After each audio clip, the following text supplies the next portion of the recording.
Good morning, students. Being in business and economics, you should all have at least one thing in common. Money. Love it or hate it, the fact is, we all need it. The thing about money is, if you don't have a plan for it, it tends to just disappear. So today I'd like to share with you a little bit of my experience and knowledge of a growing profession, financial planning. Financial planning started its rise to the profession that it is today in the 1980s. The introduction of new concepts such as capital gains tax, fringe benefits tax, and the creation of imputation or franking credits on company dividends, coupled with the rise of new superannuation funds and products, created a need for specialists to navigate the regulatory changes. In 1992, compulsory superannuation contributions shifted the responsibility of funding an employee's retirement onto the employer. The finance industry was booming, and workers needed advice on how to manage their funds to receive the best possible nest egg when it came for them to retire. Throughout the 2000s, reforms were introduced to the financial services, including changes to the aged pension.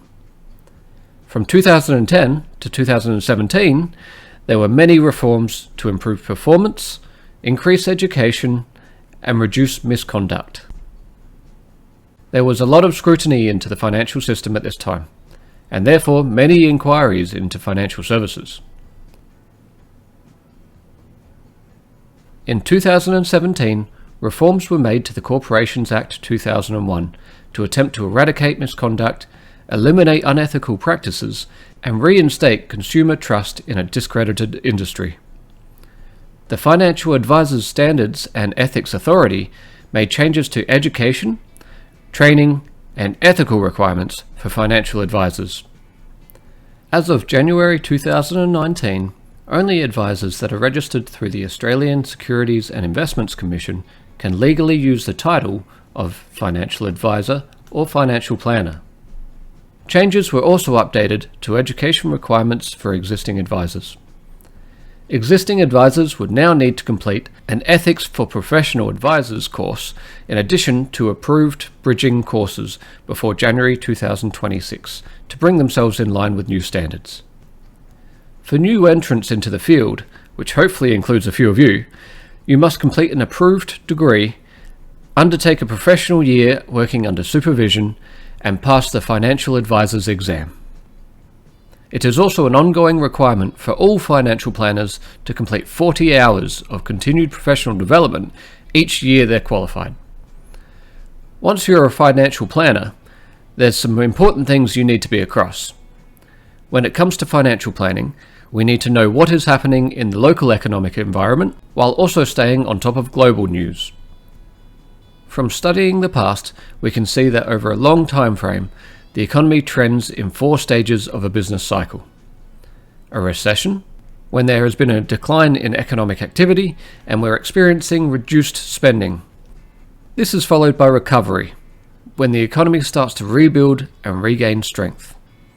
This can lead to a boom or expansion stage, where we see a lot of spending and a peak in asset valuations. Finally, there's contraction, when demand wavers due to inflated prices and values start to drop off until we hit the next recession. The Australian Government and Reserve Bank of Australia use monetary policies to try to stabilise any volatility through this process.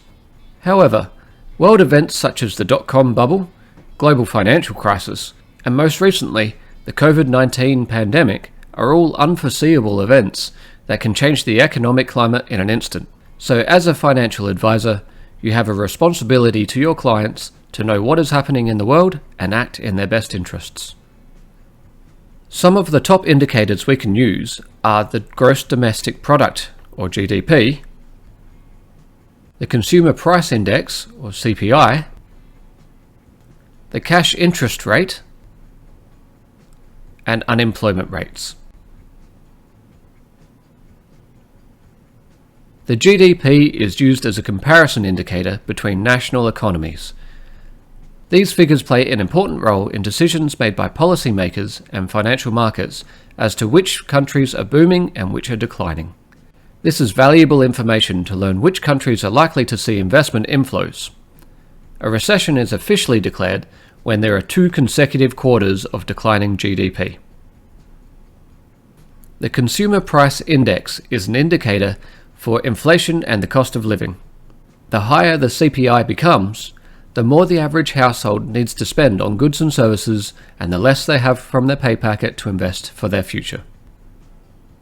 The cash interest rate is the interest that banks and the Reserve Bank charge on loans to each other. High interest rates tend to put a halt on consumer spending, and if increased too high, can even put a decline on asset values. Conversely, low interest rates encourage spending and tend to increase the financial markets, as we have seen over the last couple of years. Finally, high unemployment rates have been shown by the Reserve Bank of Australia to have a reduction in average household spending, even when unemployment is only temporary. A reduction in spending leads to a contraction in the economic business cycle. So if you like to keep up with current events and you continue your study, you could become an excellent financial advisor. Thank you for listening. I hope you leave with a little more knowledge than you arrived with, and if you have any questions, please see me after.